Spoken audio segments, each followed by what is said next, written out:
Hoje é Dia Internacional da Síndrome da Alienação Parental. O termo é usado quando o pai ou a mãe tenta colocar o filho contra um deles. Ocorre em geral quando os pais estão separados. Mas o que é possível fazer quando isso acontece dentro da família? Para conversar sobre este assunto, nós recebemos agora o psicanalista, que é também presidente da Associação Psicanalítica Internacional, Campos Menezes. Bom dia. Bom dia. Muitíssimo obrigada pela sua participação aqui no nosso programa. Estar com você. Ok, obrigada. O nome é relativamente novo, né? Está completando aí, portanto, um ano, mas é uma prática que já ocorre há algum tempo? Sim, é uma prática que já é comum na sociedade brasileira ou nos países ocidentais, né? Quando o amor do casal acaba, esse afeto amor, e o casamento desaba, normalmente esse afeto vira ódio.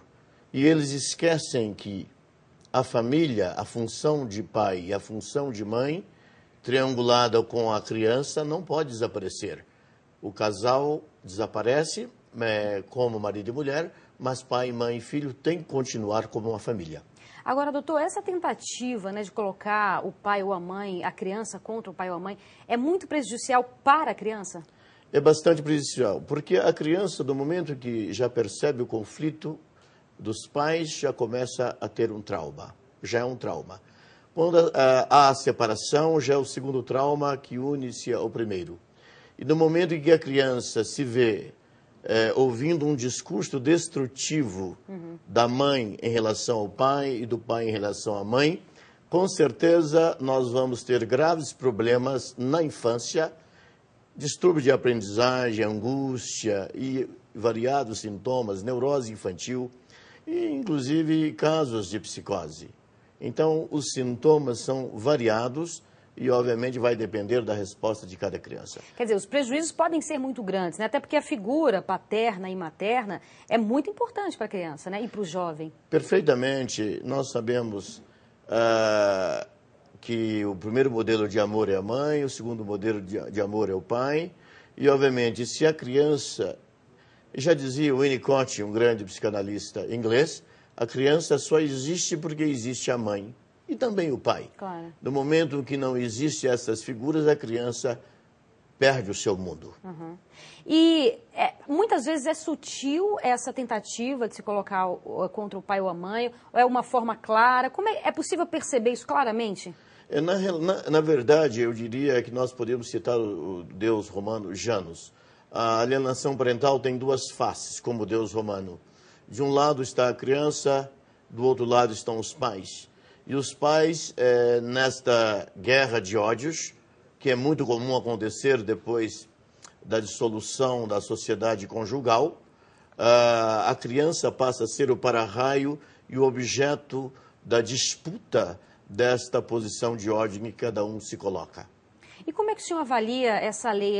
É uma lei que pune, obviamente, né? Não só com valores, mas como é que é essa lei? Até mesmo com detenção?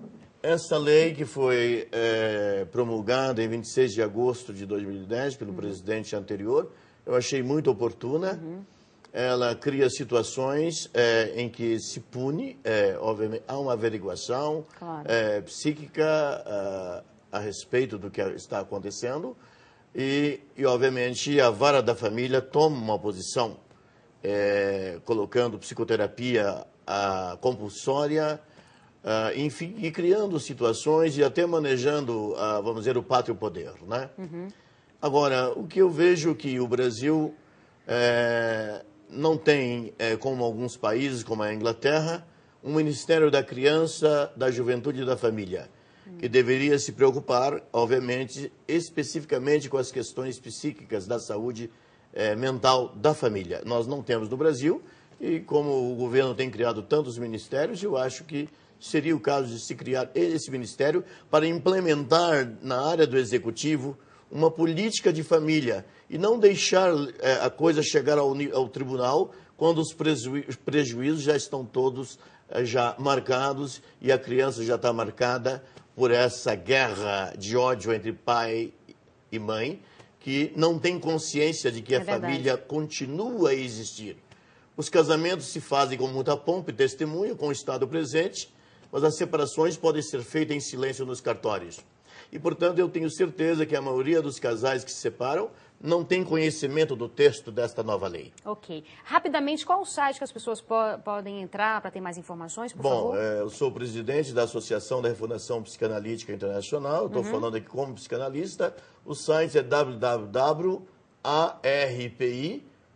www.arpi.org.br. Maravilha, esse que já onde está até no vocês site podem das pessoas. procurar colocar questões e a Maravilha. coisa ser mais Clara. esclarecida. Muito obrigada pela sua participação, Foi viu? um prazer estar aqui com você Ok. e com seus telespectadores. Ok. Nós voltamos amanhã às 7h30 da manhã. Até lá.